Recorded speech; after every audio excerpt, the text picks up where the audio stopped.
اچھا اب وہ صرف انہوں نے یہ کیا کہ وہ یہ شریف خاندان کو تو نمود و نمائش کا شوق ہے، انہوں نے تو نمود و نمائش بھی کی، ایک لوگوں کے زخموں پہ نمک چھڑکا ہے کہ انہوں نے بتایا یہ ہم تمہارے زخموں پہ نمک چھڑک رہے ہیں، اور یہ انہوں نے 10 کروڑ روپے خرچ کیے لباس پہ، یعنی محترمہ کا اور ان کے صاحبزادے کا اور دلہن کا، انہوں نے گلوکاروں پہ خرچ کیے 10 کروڑ روپے جی اپنا جی، زرداری خاندان ہے، رات لیکن فتح علی خان اور یہ سارے بھائی تھے. ہاں ظاہر ہے وہ تو گلوکار تو اب پیسے لیں گے. بات یہ ہے کہ میں حیران ہوں کہ اسٹیبلشمنٹ سارا تماشا دیکھ رہی ہے. بھائی آپ ہی نے ان کو لائے ہیں نا، وہ تو حکومت پیپلز پارٹی کی حکومت آسانی سے نہیں بن سکتی تھی، اور بن جائے تو اس طرح منمانی نہیں کر سکتے تھے. آپ نے ساری سیٹیں ایم کیو ایم کو دے دی، ایم کیو ایم سے تو کیا گلا کرنا، وہ بیچارے ان کے کوئی حق نمائندگی نہیں ہے، انہیں کوئی پوچھتا ہی نہیں ہے. لیکن یہ پیپلز پارٹی تو کمال ہے، بے حسی کی انتہا ہے، اور ادھر اپنا شریف خاندان کراچی بلدیاتی انتخابات کے نتیجے تبدیل ہو گئے، یعنی وہ نہ بلدیاتی الیکشن تو انفیکٹ ہوا ہی نہیں نا، جب رزلٹ ہی آپ نے تبدیل کر دی تو کیا الیکشن؟ اگر الیکشن ہوتا تو جماعت اسلامی جیت جاتی. جماعت اسلامی اس لیے نہیں کہ وہ پی ٹی آئی سے زیادہ پاپولر ہے، پی ٹی آئی زیادہ، لیکن پی ٹی آئی کے تو لیڈر نے کم میں ہیں کراچی کے سارے، تو کوئی ڈھنگ کا. میں ہمیشہ خان صاحب سے 2 باتیں کہتا رہا، ایک یہ کہ آپ کی پہلی حکومت پختونخوا میں بنے گی، اور دوسرا یہ کہ کراچی جو ہے آپ کو ویلکم کرنے کے لیے تیار ہے. تو وہ کراچی میں وہ خان صاحب کو اپنی مصروفیات ہوتی ہیں، اور وہ اپنا ہے بھی بعض چیزوں کے معاملے میں مزکل ہو جاتے ہیں، تو کراچی کو انہوں نے کبھی وقت ہی نہیں دیا. اگر خان صاحب کراچی کو وقت دیں، جب بھی رہائی ہو انشاءاللہ ہوگی، تو کراچی میں تو ساری سیٹیں جیت سکتے ہیں، ساری. اور اگر اللہ تعالیٰ ان دونوں کو توفیق دے، کوئی عقل سلیم عطا کرے، پی ٹی آئی کے لیڈروں کو کراچی کے اور جماعت اسلامی والوں کو، اگر یہ الائنس کریں تو 100% ہی جیت سکتے ہیں، نہیں تو 90% تو جیت ہی لیں گے. اور ایک منشور کے تحت ہونا چاہیے. کراچی کے شہریوں کا کیا قصور ہے جی؟ کراچی کا جو اب آدمی ہے وہ اس کی اکانومی، کراچی میں 1 روپے انویسٹ کریں، فرض کیجئے لاہور میں کریں، فیصل آباد میں کریں، تو یہاں بھی کرنا تو چاہیے. تو اس سے اگر 1 روپیہ کے انویسٹمنٹ سے 50 پیسے کا فائدہ ہوتا ہے تو وہاں 2 روپے کا فائدہ ہوتا ہے. کراچی از دی پلیس. اس کو بس سمندر سے پانی دیں بھائی، آپ جو مرضی کریں. اور یہ کوئی کام ہے آقا، اور اندیشہ یہ ظاہر کیا جا رہا ہے کہ یہ سلسلہ جاری رہے گا، کیونکہ وہ اتنے صفاق اور بے رحم لوگ ہیں جنہیں ذمہ داریاں دی گئی ہیں.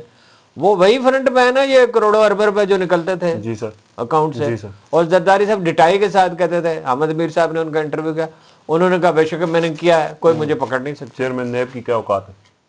چیئرمین نیب کو کہتا ہے وہ قصوروار ہے جس کے اکاؤنٹ میں رکھا ہے. لیکن سر لوگوں کو بھی تو رد عمل نہیں آیا نا، پر مہذب معاشروں میں کوئی ایک انسانی جان نہیں پورا کراچی، معاشرہ نکلا. بالکل جی آپ نے ٹھیک کہا، انسانی جان کی کوئی قیمت ہی نہیں ہے. اور صرف کراچی میں نہیں، کراچی میں تو بہت ہی برا حال ہے، کہیں بھی کوئی قیمت نہیں ہے.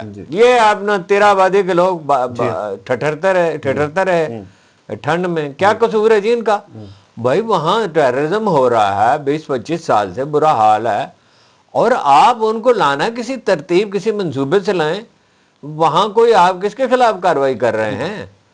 وہ عوام کے خلاف تو نہیں کر رہے، دہشت گردوں کے خلاف کر رہے ہیں. وہ تو چیف منسٹر کا اللہ بھلا کرے کہ وہ پہنچا وہاں جا کے شکایتیں کی.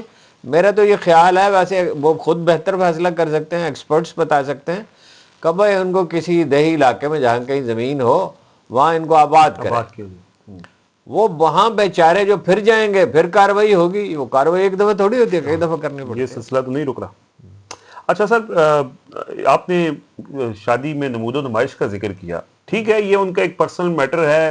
وہ اگر لوگوں کو اپنی دولت کی نمائش اپنے مہمانوں کو بلا کے کرنا چاہتے ہیں، لیکن جس طرح سے اس کی تشہیر کی گئی سوشل میڈیا کے اوپر، باقاعدہ بتایا گیا کہ جی یہ انڈین کوئی ڈیزائنر ہیں، ان کے برانڈز ہیں، انہوں نے یہ ان کے کپڑے ڈیزائن کیے ہیں. پھر جس طرح کی وہ 1 ڈش کا یہ کہتے ہیں کہ جی 1 ڈش ہونی چاہیے پورے پنجاب میں، اور خود اپنی شادی کے اندر کئی بے شمار ڈشز تھی. 300 بعض لوگ تو کہہ رہے ہیں 300. تو سر یہ حکمرانوں کا جو یہ طرز عمل ہے، ایک تو عام آدمی پاکستان میں جس طرح کی زندگی گزار رہا ہے اس کا، اور حکمرانوں کی جو زندگی کیا گزار رہا ہے جی، زندگی گزار رہی ہے ان کو، زندگی کیا گزار رہا ہے جی. 45% پاپولیشن ایسی جس کو کہتے ہیں خط غربت سے نیچے. کا کیا مطلب ہے؟ کہ کھانے کے لیے نہیں ہے، پہننے کے لیے نہیں ہے، بچوں کو تعلیم نہیں دلوا سکتے. کرائے کا مکان کا کرایہ نہیں دے سکتے, بجلی کا بل نہیں دے سکتے, گیس کا بل نہیں دے سکتے, جانوروں کی سی زندگی گزار رہے ہیں.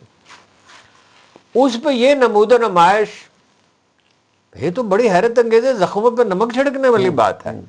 بات یہ ہے کہ جو تو ہیں ان کے ذاتی معاملات, وہ بچے کی شادی کہاں ہوئی, دلہن کون ہے, اس کا خاندان کون ہے, اور یہ وہ, اس پہ تو بات نہیں کرنی چاہیے. اس پہ نام لے لے کے بعد لوگ بات کرتے ہیں, اس پہ نہیں کرنی چاہیے. وہ اس کی حدود, ہر چیز کی حدود و قیود ہیں, اور غور کرے تو ہر آدمی کو سمجھ میں آتی ہے.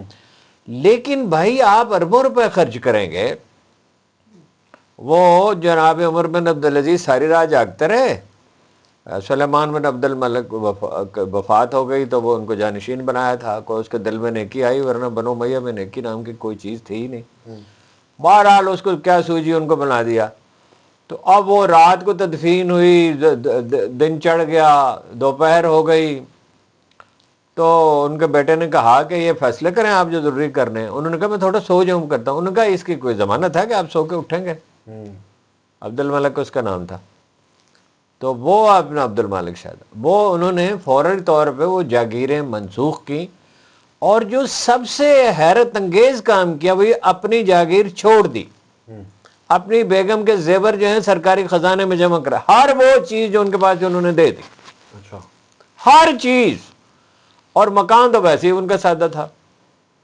اس کا نتیجہ کیا نکلا کہ کئی گنا ٹیکس کی ریکوری بڑھ گئی, حالانکہ انہوں نے ٹیکس میں بہت مراد دی, بے پناہ, اتنی مراد دی کہ لوگوں نے یہ کہنا شروع کیا, ان کے ایڈوائزرز نے جو زیادہ تر اسکالرز ہی تھے, کہ یہ تو خزانہ خالی ہو جائے گا. تو وہ جو ایک دن انہیں بہت رنج پہنچا تو انہوں نے کہا کہ یہ آپ کیا بات کرتے ہیں, میں چاہتا ہوں خزانہ خالی ہو جائے, میں اس میں جھاڑو دے دوں, یہ روپیہ رکھ کے میں کیا کروں؟ یہ روپیہ غریبوں کے, محتاجوں کے لیے, مساکین کے لیے, ضرورت مندوں کے لیے ہے. تو دیکھیے جو حکمران, جو طرز, اس کا نتیجہ کیا نکلا. لوگ کھانے پینے کے بڑے شوقین ہو گئے تھے. جو 4-5 حکمران گزرے تھے, امیر معاویہ سے لے کے یزید, پھر دوسرے, نتیجہ یہ نکلا کھانے پینے کے شوقین تھے, اور قباحتیں پیدا ہو گئی تھی, وہ تفصیل میں جانے کی ضرورت نہیں ہے. مکان بڑے بڑے بنانے لگے, وہ سب کلچر ختم ہو گئے, ختم ہونے لگا. وہ تو پھر دوبارہ پھر وہی لوگ لوگ جو ہے نا وہ اپنے بادشاہوں کی ناس و علی دین ملوکہم, لوگ اپنے بادشاہوں کی راہ چلتے ہیں. آپ مڈل کلاس کے لیے, اوپر مڈل کلاس کے لیے, اور غریب آدمی کو کتنی ذہنی اذیت دے رہے ہیں. اور اس خاتون کا دیکھیے, ہر آدمی کا ایک کام ہوتا ہے, اس کا کام حکمرانی نہیں ہے. یہ کون اس کی مشیر ہیں خواتین, دیکھیے ان کا کوئی سوجھ بوجھ نہیں ہے, وہ ایسی بچگانہ باتیں کرتی ہیں. ایک یہ 4-5 عورتیں ہیں بشمول پرویز رشید کے. پرویز رشید بھی تو مردوں والا کام تو اس میں کوئی تیور ہے نہیں. تو وہ آپ نے جو ہے یہ کیا کلچر پروموٹ کرے. میاں نواز شریف صاحب نے بڑا ظلم اس قوم کے ساتھ بارہا کیا ہے, کرتے چلے جا رہے ہیں. یہ کیا خاتون مسلط کر دی ہے. یہ کوئی ہر ایک آدمی کا ایک کام ہوتا ہے, ممکن ہے کوئی اور کام کر سکیں, لیکن یہ کام یہ نہیں کر سکتے. اچھا سر, لیکن ان کے کچھ ایسے لوگ بھی ہیں جو بڑی تعریفیں کرتے ہیں. مثلا مجیب الرحمان شامی صاحب کبھی انڈیپینڈنٹ رائے کا اظہار کر دیتے تھے, آج کل تو بڑی خوشامد کرتے ہیں, بلکہ ان کے بقول تو ملک بہترین چل رہا ہے اور ہر طرف خوشحالی ہے. نجم سیٹھی صاحب کو سنیں تو وہ بھی اسی طرح کی گفتگو کرتے تھے, لیکن وہ تو تھوڑے بہت تنقید کی بات بھی کرتے ہیں. اب تو انہوں نے یہ وہ جو 25 سال, یعنی یہ الٹا ہو گیا. شامی صاحب نے پچھلے ہفتوں میں کچھ توازن ان کے اندر آ گیا تھا, اور وہ کوئی بنیادی ایشوز پہ اصولی بات کرتے تھے. وہ ان کا مزاج ہے, شفٹنگ موڈز کے آدمی ہیں. کبھی اچانک وہ بالکل ہی مطلب یہ جو بات لوگ نہیں بھی کر رہے ہوں گے سخت سے سخت بات کر دیتے ہیں, اور کبھی یہ ہے کہ بالکل اس طرح کی غیر ذمہ بات بھی کرتے ہیں.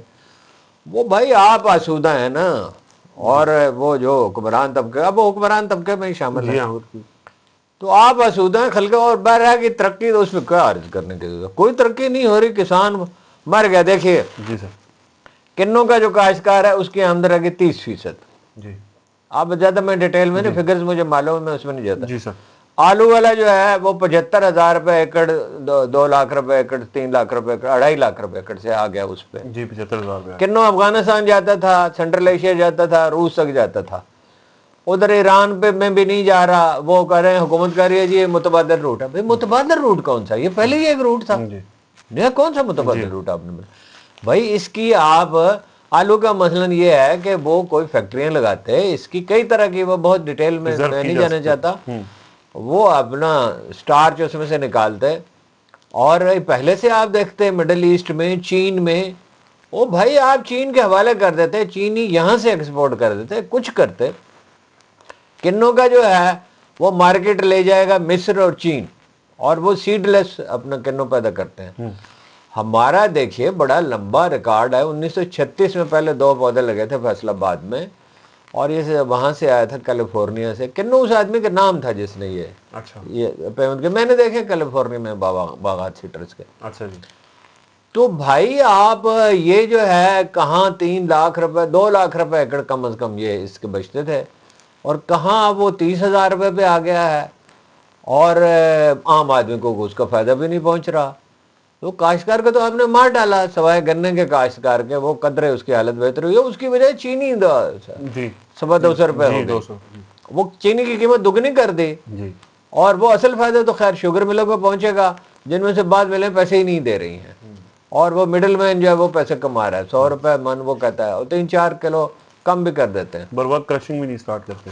یہ وہ شامی صاحب جو ہے نا جی، وہ میرا خیال ہے ان میں ایک صلاحیت ہے کہ وہ اپنی تصحیح کر دیں گے، اور زیادہ مذمت بھی نہیں کرنی چاہیے، زیادہ مذمت اتنی جو ہے، وہ ہمارے لوگ چڑے ہوئے ہیں، پھر بس شور مچاتے تو مچاتے ہی چلے جاتے۔ سر ایک بات چل رہی ہے کہ شاید ووٹر کی عمر میں اضافہ کر دیا جائے، وہ حد جو 18 سال کی ہے وہ 25 سال تک کر دی جائے، تو آپ کو لگتا ہے کہ اس سے نہیں، وہ 25 سال کرنا چاہتے ہیں نا، 50 سال ہی کر دیں، اچھا اور اس میں سے بھی یہ کر دیں جیسے انگریزوں کے دور میں تھا، جو ٹیکس ادا کرتا ہے کر دیں، جو مرضی کر دیں، کچھ ہو ہی نہیں سکتا۔ بات یہ ہے ایک پاپولر ویو، دیکھیے یہ ایک تجربہ صرف اس میں کامیاب ہوا ہے، بن بلا کا، اس میں الجزائر میں، جی وہ 30 سال جیل میں رہے، میڈیا وہاں تھا ہی نہیں، سوشل میڈیا کا اس وقت وجود ہی نہیں تھا، اور جبر بہت تھا، تو وہ، لیکن اس سے الجزائر کو تو کوئی فائدہ نہ پہنچا، ان کی حیثیت وہی تھی جو قائد اعظم کی تھی پاکستان میں۔ بائی دی وے، ایک بہت بڑا جھوٹ نہایت فراوانی سے بولا جا رہا ہے کہ قائد اعظم کو قتل کیا گیا تھا، نہ قائد اعظم نے کبھی کوئی ایسی بات کہی، نہ محترمہ فاطمہ جناح نے کوئی کی۔